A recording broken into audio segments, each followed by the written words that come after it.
অরুণাচলের তাওয়াংয়ে কর্মরত অবস্থায় মৃত্যু ঘটল পাথারকান্দি এলাকার এক জওয়ানের। মাত্র ৪৫ বছর বয়সে ভারত সরকারের গৃহ মন্ত্রণালয়ের সশস্ত্র সীমা বলের ৬৭ নম্বর ব্যাটালিয়নের এএসআই পদে অরুণাচল তাওয়াংয়ে কর্মরত অবস্থায় অকস্মাৎ মৃত্যু ঘটল করিমগঞ্জ জেলা তথা বর্তমান শ্রীভূমি জেলার পাথারকান্দি বৈঠাখাল চা বাগান এলাকার কাটাবাড়ি গ্রামের প্রদীপ গোয়ালার।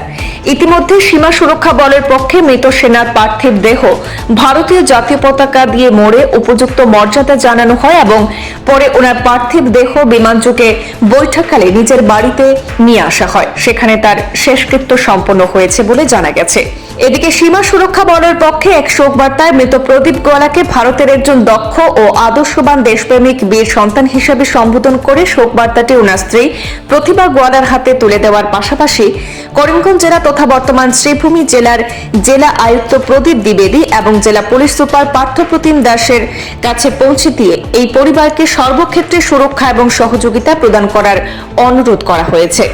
প্রদীপ গোয়ালার মতো সাহসী বীর সৈনিকের মৃত্যুতে বৃহত্তর বৈঠাখাল চা বাগান এলাকায় শোকের ছায়া নেমে এসেছে। মৃত্যুকালে প্রদীপ গোয়ালা রেখে গেছেন ওনার স্ত্রী এবং ৩ মেয়ে, 2 ভাই, 3 বোন সহ অসংখ্য আত্মীয় স্বজন।